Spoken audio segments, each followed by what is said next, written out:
ideia hoje é a gente falar de, Matheus? Hoje a gente vai falar sobre licenciamento Microsoft na AWS, cara.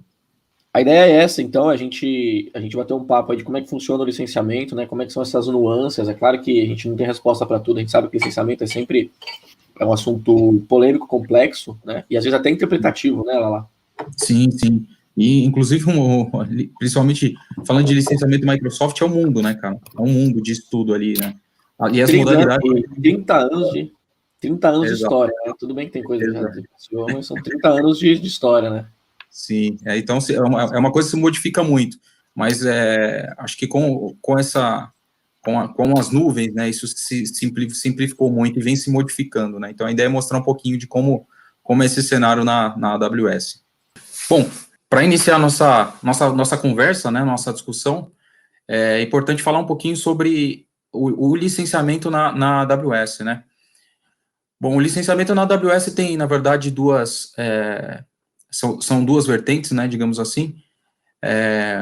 Um é o modelo de licenciamento incluso para instâncias na AWS, ou seja, é o modelo onde você já compra a sua instância, aí depende do perfil, né, seja ela reservada ou on-demand, já com o licenciamento incluso, e aí a gente vai falar um pouquinho das vantagens também, né. E o outro modelo, que é um que está bem ligado a essa questão do licenciamento da Microsoft, é o Bring Your Own License, né? Traga suas próprias licenças para a AWS, né? E aqui nesse modelo nós vamos ver que é possível aplicar em alguns cenários, né? Por exemplo, em cenários onde você tem hosts dedicados, instâncias dedicadas, e quais são os softwares, né? Os produtos que estão cobertos, né, por esse benefício, falando de Microsoft, né.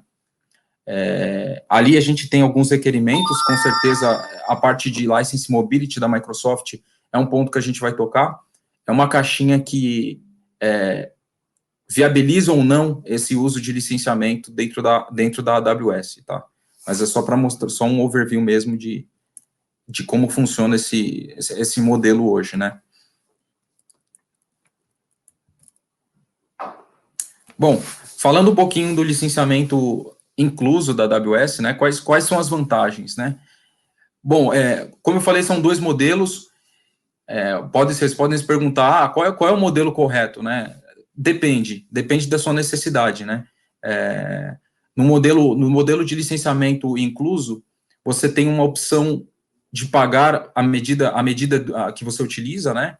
É uma opção vantajosa para ambientes onde você não tem um legado de licenciamento pago, ou seja, você não tem um pacote de licenciamento ou de licenças já compradas antigas, ou de um contrato, né, um contrato de software com a Microsoft, e com isso você não tem que ter um investimento a longo prazo relacionado a software, né? Então, nesse sentido, se torna muito vantajoso. Um segundo ponto aqui que é muito importante nessa parte de licenciamento, e aí já trazendo até um pouco para o nosso próximo tópico de Microsoft, é que a gestão de compliance é feita direto pela AWS. O que isso quer dizer, né? No ambiente, no modelo de licenciamento Microsoft, existem diversos fatores que precisam, para diversas partes ali, que precisam ser licenciadas. Por exemplo, no ambiente de SQL, além do próprio SQL Server, né, ser licenciado por um modelo, por exemplo, de cores, eu ainda tenho que licenciar as calls de acesso ao SQL, ou seja, eu licencio o servidor e ainda assim eu tenho que licenciar os usuários que acessam, né, eu tenho que pagar uma quantidade de licenças de usuários que estão acessando aquele recurso. Então, eu tenho lá 10 usuários consumindo de alguma forma esse serviço de banco de dados, eu preciso licenciá-los. Com a AWS, isso como serviço, você não precisa ter esse tipo de preocupação. Então, isso já é gerido aí dentro da própria plataforma, tá? E essa parte de compliance é importante porque você não tem que fazer esse controle de quantidades, né? Ou até comprar uma certa quantidade para manter o seu fluxo de negócio, né? Enfim, depende muito da sua rotatividade ou coisa do tipo, né? Então, sim, esse é um ponto muito importante. Confirma comigo que esse é um assunto bem polêmico, né? As calls de acesso, por exemplo, de SQL Server, elas estão inclusas no licenciamento incluso, por exemplo, do SQL Server na AWS?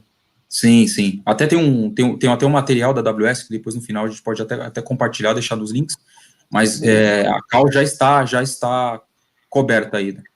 Legal, show de bola. Isso é muito interessante, né? Porque às vezes a galera não tem nem controle, né? Das calls, né? Começa a usar as calls, eu não tenho conhecimento mesmo do modelo e tudo mais.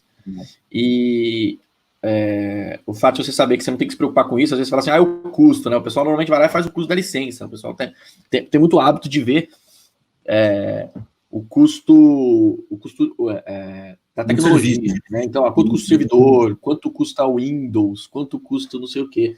Mas ninguém coloca na ponta do lápis ali aquele fuzuê que todo mundo sabe, quando você recebe uma notificação da Microsoft, que normalmente vem por denúncia, né? Uma notificação da Microsoft pedindo para você mandar todas as licenças para ver se está em compliance, né? Por mais que a empresa seja correta, esteja tudo certo, cara, é aquela dor de cabeça, né? Você perde ali alguns dias, no mínimo alguns dias preocupados, né? Que você fica, putz, cara, será que passou alguma? Será que o modelo mudou? Igual mudou, né? No final do ano passado mudou o modelo de licenciamento e tal. Então, essa é uma preocupação que normalmente a galera não põe na ponta do lápis, né? Qual que é o custo disso, né? E a preocupação não é só para a galera, para nós, né, que estamos aqui na técnica, no front, né? É também para o alto escalão, todo mundo fica muito preocupado, fica atrás, e eu já vi casos de, cara, chegar lá e ver que não tinha, né? Não tava, tem que sair correndo, comprar correndo, e aí a Microsoft, né, o papel dessa turma aí que faz esse trabalho é justamente que você regularize, né? Então, a galera acaba saindo correndo e comprando por qualquer preço, aí não tem aí não cota, né? Na hora que vai estimar, a galera cota o melhor preço, né, tal, e na hora do problema, compra por qualquer preço, fora o tempo que gastou, todo mundo sai correndo, né? Exato, e é algo custoso, né, cara? É algo que não é, assim, não é do dia para a noite que você consegue resolver, né? Para deixar seu ambiente compliance, aí tem todo um trabalho de levantamento, é feito um processo de auditoria no seu ambiente para ver a quantidade de licenças atribuídas versus o que você tem realmente regular ali, né, comprado. Então, esse segundo ponto aqui é um ponto que justifica bastante aí e descomplica muito essa gestão de licenciamento de serviço Microsoft, né, nas nuvens, né, não só na AWS, mas assim, isso Sim. É um ponto... Onde tem esse modelo, né, de pay as you go, né. Exato, e é um modelo que provavelmente seja adotado aí ao longo dos anos, né, cara. Então, Sim. Com certeza, é um fator bem importante aí. Se mostrou mais efetivo. Tem se mostrado mais efetivo porque você não tem essa dor de cabeça, essa preocupação. Nem eles, nem a gente, né? Nem o dono do software, nem a gente, de ter que se preocupar com esse tipo de coisa. E essa preocupação e essa gestão tem um custo, né? Exato. Exatamente. E tem essa questão do compliance está diretamente ligada ao terceiro ponto aqui da nossa apresentação, que é o suporte às versões atuais, né? Versões atuais e até muitas versões legadas dos softwares Microsoft. Isso como serviço na AWS, você já consegue adquirir ali a versão desejada, por exemplo, eu quero um Windows Server 2019, eu quero uma versão até, acho que o 2008 R2 você consegue ainda pegar do Marketplace, né? O que é legal é que você esse licenciamento já está embutido. Quando você tem um controle particular dessa licenciamento, muitas vezes a licença que você possui não tem suporte para você rodar na última versão, por exemplo. Você não tem mais suporte do seu 2008 ou 2012, né? 2008, na verdade, entrou em final aí de suporte. E aí você não tem cobertura, né? Você não consegue atualizar o cenário, por exemplo. Você tem que ter um contrato ativo ou coisa do tipo para poder evoluir esse licenciamento. Já na AWS, não. Você já consegue fazer isso de uma forma bem tranquila, né? Você consegue subir uma imagem. Esse ponto também pouca gente põe na ponta do lápis, né? Quando o cara vai comparar, ele fala assim, eu compro uma licença que é perpétua, quando você compra a licença Open, né, ela é perpétua, e em geral, cara, pouca gente, tirando grandes corporações que já passou por essa dificuldade, compra manter a licença com um contrato ou que tenha ou mantenha o software assurance, né? A garantia ali do software para poder tanto utilizar suporte quanto atualizar para novas versões quando as versões existirem. E aí, isso não é colocado na balança, né? Na hora que você compara, você não compara. Você compara, não, a licença minha é perpétua. Só que às vezes, daqui a 2 anos, entre end of life uma versão, ou end of update uma versão qualquer, e lá vai você ter dor de cabeça em ter que comprar de novo, ou renovar, ou fazer tudo isso, tudo mais, né? Nesse modelo, para as licenças, e entendam, pessoal, não é todo licenciamento que suporta o Pay As You Go, tá? Né? Tem softwares que não tem opção, que você não tem que fazer, mas para boa parte deles, para a Microsoft na AWS, por exemplo, que é o mundo que eu conheço, você tem a opção de pagar enquanto você usa, e você tem o software assurance embutido. Então, se você quiser trocar a versão do Windows para a versão mais nova, do SQL para a versão mais nova, você já está... Não é que você não paga, você já está pagando por isso no valor da hora ali, né? No valor do... Exato, da instância ali, né? Já está dissolvido ali nesse seu custo, né? Isso aí. Exato. Então, é uma outra coisa que é importante na hora de fazer o TCO, pôr na balança. Aí é difícil pôr, né? Não é fácil pôr, mas tem que ser colocado na balança aí. É algo que pesa bastante na conta, não só a administração, né, mas como você falou, né, Flávio, e o seu ambiente fica engessado, né, cara, você tem uma licença que o seu suporte ficou para trás ali, você não consegue evoluir o ambiente por N questões, seja lá por segurança, por uma feature nova que você necessite no ambiente, você não consegue utilizar exatamente por conta disso, né, você já está num modelo que já entrou até em end of life, por exemplo. Então, é um fator bem importante a se considerar aqui.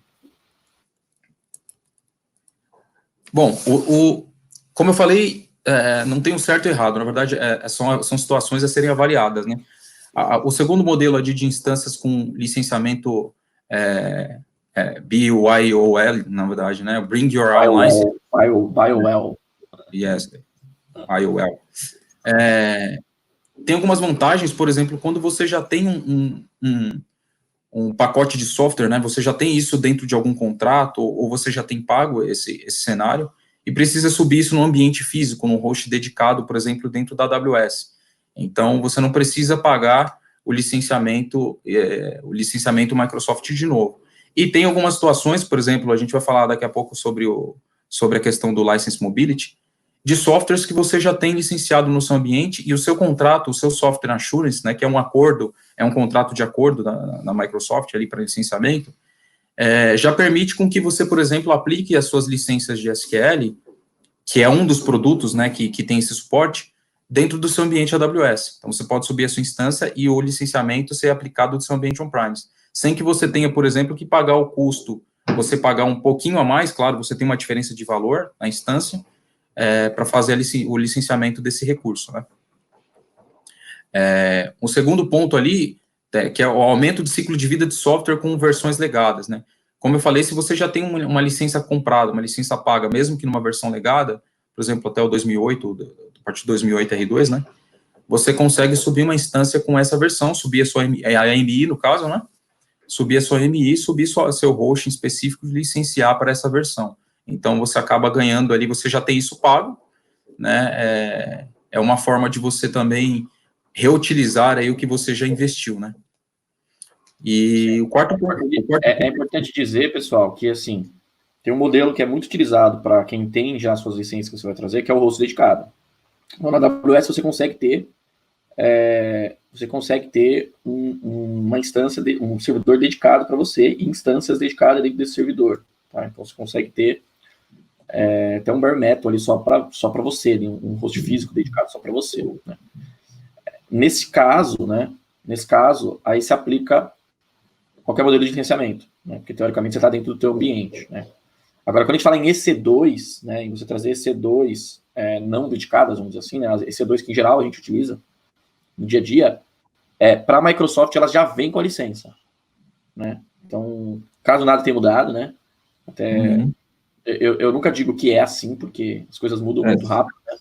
Teve um anúncio no ano passado, inclusive, sobre licenciamento Microsoft.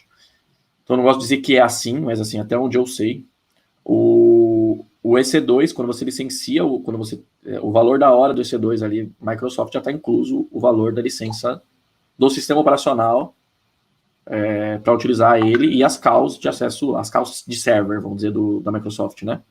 Isso. Agora, quando você vai para host físico, por exemplo, você pode ter um host com, sei lá, um Data Center Edition, nem sei se esse é o nome correto atualmente, né? Mas um Data Center Edition, por exemplo, você pode subir quantas VMs você quiser, e aí isso vira quantas instâncias você quiser dentro do host físico, dentro do mesmo host físico, porque você está coberto pela tua licença. Então, você pode utilizar a sua licença, né? Isso para sistema operacional, né? Agora, o que está rodando dentro, né? os outros softwares Microsoft, dá uns exemplos aí lá. O próprio SQL Server, né? O próprio SQL Server, o Exchange Server, SharePoint Server, você tem o Dynamics, que tem suporte também. Exato. Aí, cara, a licença aí tá dentro da instância, se você tá falando de EC2, tá dentro da instância com você, velho. Aí você utiliza as suas licenças e leva as suas licenças para lá. É claro que vai ter aí todas as regras de modelo de licenciamento que tem que ser discutido com a Microsoft, né? Um core, se é por licenciamento, se é por usuário, e aí vai. Mas o seu contrato tem suporte, né? Inclusive, né? O seu contrato tem que ter suporte para isso também. Não é algo que vem tudo, não é nativo, né? Exato. Aí tem toda essa discussão sobre o alinhamento que você vai ter com a própria Microsoft. Mas tirando o sistema operacional, que tem uma regra um pouco diferente, né, lá. Exato. Os softwares que vão dentro, cara, e isso não é Microsoft, né? Se você tiver, por exemplo, o Oracle, você vai ter que ver o modelo de licenciamento que você adquiriu para você ver se, inclusive a própria Oracle tem um documento que explica ali como você faz o deparo da sua licença para quando você vai para um ambiente em cloud pública. Né? Exato. É feito um estudo, né, junto com o parceiro, junto com o fabricante, na verdade, né, para ver se o seu ambiente está aderente no quesito de contrato de licenciamento, enfim, e o que precisa ser readequado para você ir para a nuvem, né. Isso é um trabalho muito importante, não simplesmente achar que a sua licença pode ser ativada as is, né. Isso é uma coisa que tem que ser avaliada, inclusive tem um canal, né, específico da Microsoft para isso, em que você envia um e-mail para que isso seja avaliado em conjunto, né. Então, esse é um ponto bem importante, né? Não sair já usando as minhas licenças para ativar o Windows na AWS, né? Não é bem exato. esse. Exato. E o parceiro tem esse papel aí também, né? A gente fazendo um pouco de jabá, mas sem... Não foi essa a intenção.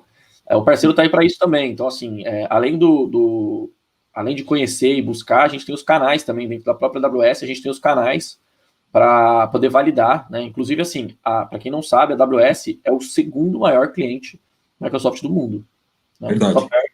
Só perde para Azure. Né? Então, existem diversos especialistas, inclusive as especialistas específicos que atendem no Brasil, e tem também programas para isso. Né? Então, assim, às vezes a gente tem programas que, poxa, vamos supor, você fez uma aquisição há um tempo e está com as suas licenças ali, quer vir para a AWS.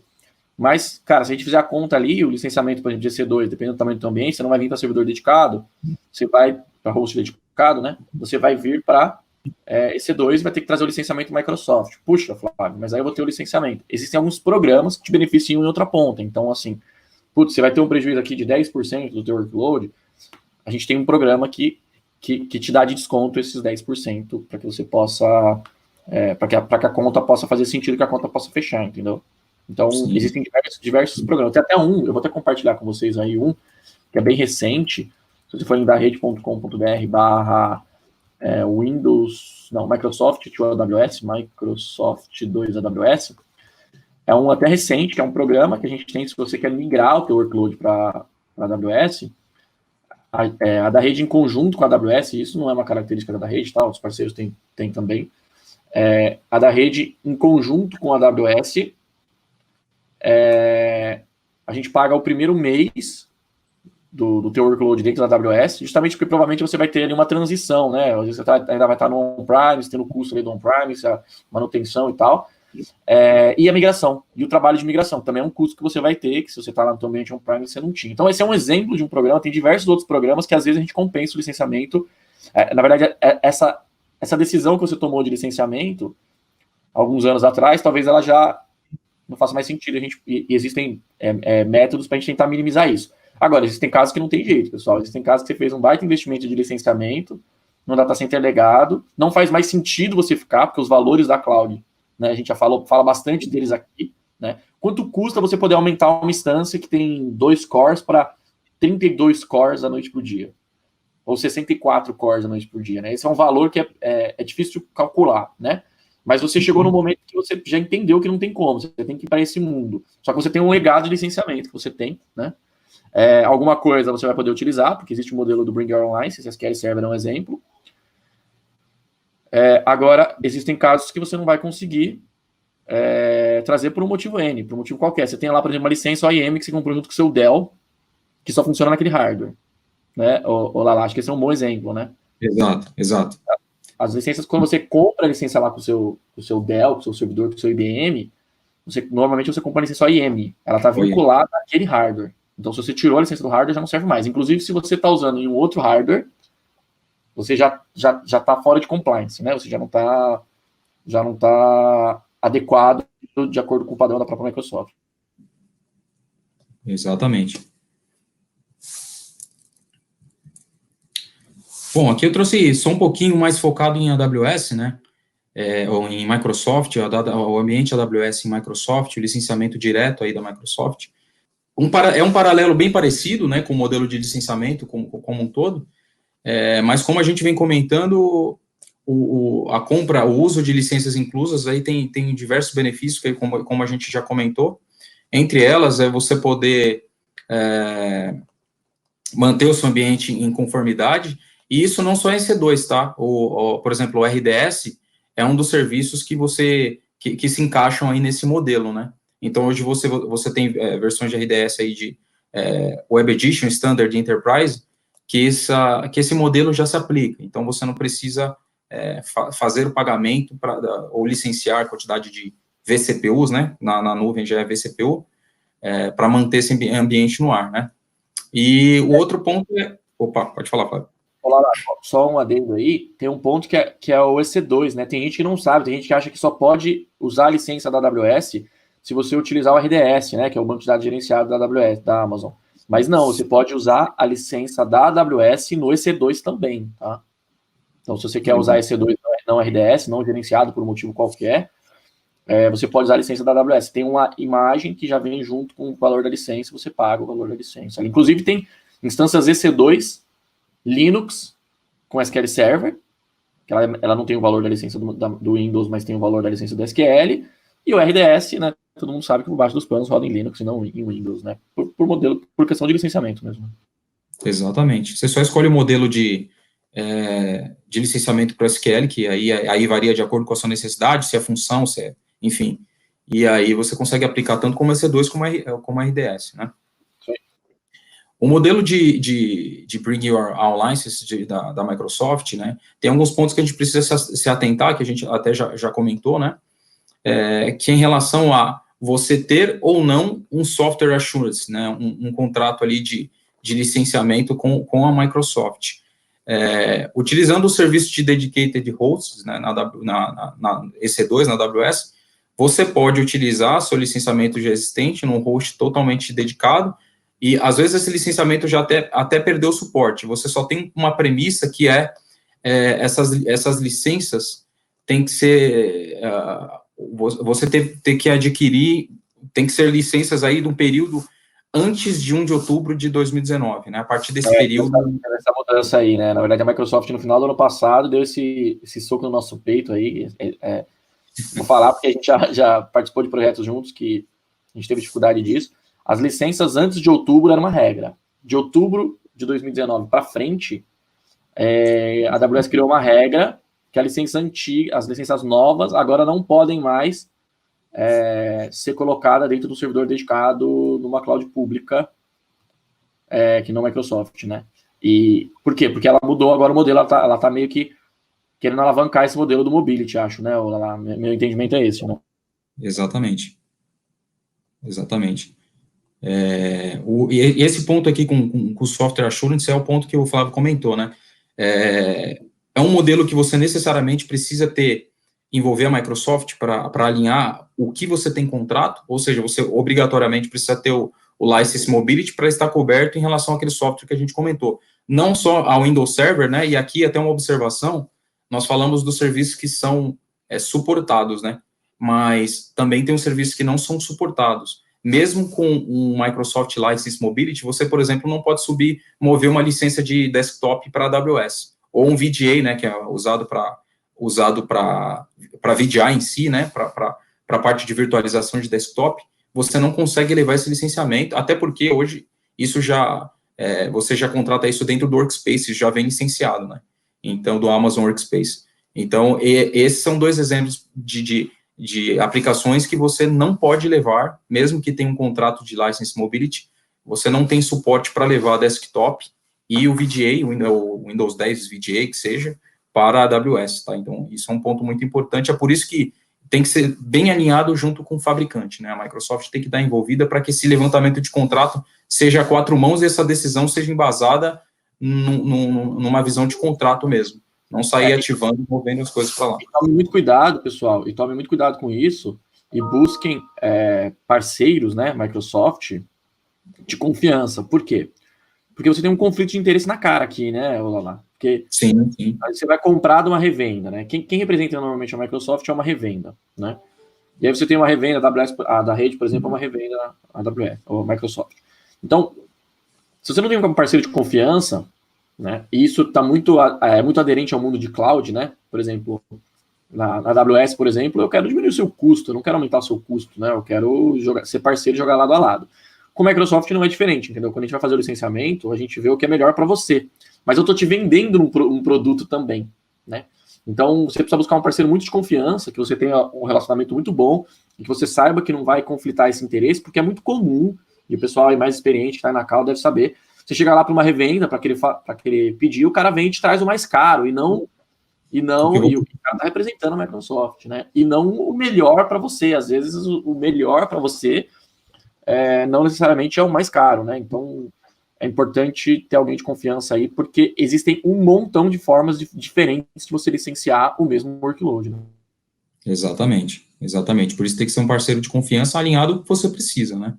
A questão do licenciamento tem que estar bem alinhada ao que você precisa para você. Quer um exemplo simples que eu gosto de citar? Quando você contrata por exemplo, o Windows ou o SQL Server em EC2, por exemplo, normalmente o cara vai lá e faz a conta do Open, né? Que já não é uma conta igual, mas pode ser que o cliente diga assim, não, eu quero o modelo mais barato do SQL Server, que eu vou comprar lá um Open, ou quer dizer, nesse caso o Open não atende, mas vou comprar lá o modelo da licença mais em conta que eu vou conseguir levar para a AWS. Beleza. Você faz essa conta e, cara, exemplo, tá? Vai lá e dá R$1.000. Você vai R$1.200, vamos supor. Quando você vai lá e faz a conta de levar isso para EC2, faz a conta e vai dar R$130 por mês, né? Significa que vai dar no ano, vai dar R$110 por mês. Significa que no ano vai dar mais do que os 120, lá, os 1.200, né? Beleza. Você fala assim, poxa, é diferente porque o custo que eu vou pagar da licença que eu vou adquirir vai ser mais barato do que a licença se eu trouxer a licença inclusa da AWS. Aí você tem esses valores que a gente já falou, né? De você poder atualizar, de um montão de coisas. É claro que se você comprou a licença lá com a atualização da Microsoft, você também vai poder atualizar. Mas vamos dizer que as licenças são muito parecidas, né? São quase a mesma coisa, vamos dizer assim. Quando a gente pega um workload de SQL Server, por exemplo, de dev homologação, eu posso desligar esse ambiente fora do horário. Sim. Se eu desligar ele fora do horário, eu vou parar de pagar tanto o EC2 quanto a licença. E esse é o tipo de coisa que, em geral, se você não está falando com um parceiro que conhece o teu workload, que sabe do teu caso, que sabe da situação e que está engajado em fazer você ter a melhor solução, o melhor custo-benefício com o maior valor possível, é muito provável que te ofereçam uma licença que você vai poder usar 24/7, principalmente se o parceiro não é desse mundo, né? Não é do mundo, não entende isso por enquanto. Quer dizer, você paga 20% a mais, mas se você desligar o seu workload 50% do tempo, que é o que normalmente a gente faz, né? Porque a noite é muito maior, você ainda tem sábado e domingo, né? Ou feriados. Então, você vai ter um desconto de 50% frente a um ganho de 20%, ainda com todos os valores que estão em volta de usar o licenciamento simplificado. Então, esse é um exemplo dos pontos que você tem que levar em consideração na hora de fazer o licenciamento, buscar um parceiro que tenha conhecimento, e claro, que tenha conhecimento de causa e tudo mais, mas principalmente que seja de confiança e que não deixe o conflito de interesse contar mais do que a necessidade do cliente, né? Exatamente. Bom, aqui é só um pouquinho do que a gente falou, né, do licenciamento incluso, destaque aqui, né, para 3 pontos, né, uma sobre as versões de Windows Server, como a gente comentou, que tem disponível na AWS, aí no Marketplace, você já tem a opção de utilizar sem estar amarrado ao suporte de contrato. Por padrão, isso é um comportamento até do Windows, você tem 2 conexões administrativas de Remote Desktop Service, que não são pagas, isso é padrão, né? Falando do SQL Server, isso aqui, tanto em RDS quanto como EC2, você tem as 3 versões, né, que é o Standard, Enterprise e o Web Edition, ainda tem o Express, né, o RDS você consegue subir como Express também, mas falando de versões mais voltadas realmente à produção, né, e o licenciamento aqui, ele ocorre por core, mas sem a necessidade de CAUS, como eu comentei, né, então você não precisa fazer a call de acesso do SQL e fazer o pagamento. Isso é oficial, até tem fórum da própria AWS e da Microsoft. Não esqueça de contabilizar isso, né, pessoal? Quando você compra o SQL Server, você tem as CAUs. Para quem não sabe, as CAUs é a sigla para alguma coisa que eu não sei o nome, mas que significa com alguma coisa relacionada a acesso, né? Então, isso, Client Access License. É isso aí. Então, é a quantidade de ou dispositivos ou pessoas que podem acessar o seu SQL Server, né? Então, é claro que existe um universo de licenciamento para isso e tal, mas em geral você compra lá a licença e não se preocupa com as CAUs, né? E quando você está fazendo isso na AWS, está incluso as CAUs. Exatamente. Isso é uma grande vantagem relacionada ao modelo tradicional aí, né? E como eu comentei, o SQL, tanto o Amazon, EC2, como RDS, né, se aplicam a esse modelo, né? E aí a gente tem as modalidades de preço para esses cenários de serviços, né? Que é o modelo on-demand, que a gente já conhece, né, como o Flávio comentou, ou seja, eu pago por hora e a licença já está inclusa nisso. Isso é uma conta, inclusive, muito interessante de se mostrar quando você está fazendo um trabalho para mostrar o trabalho de investimento mesmo, TCO, né. As instâncias reservadas, né, você pode utilizar a instância pago por um tempo aí você paga ela por um tempo, ou por 1 ano ou 3 anos, né, sem a necessidade de você ter um investimento adiantado ali, um investimento de início, né, ou seja, ou deixar algo parado ali, você pagar uma quantidade de licenciamento para poder escalar de alguma forma, né.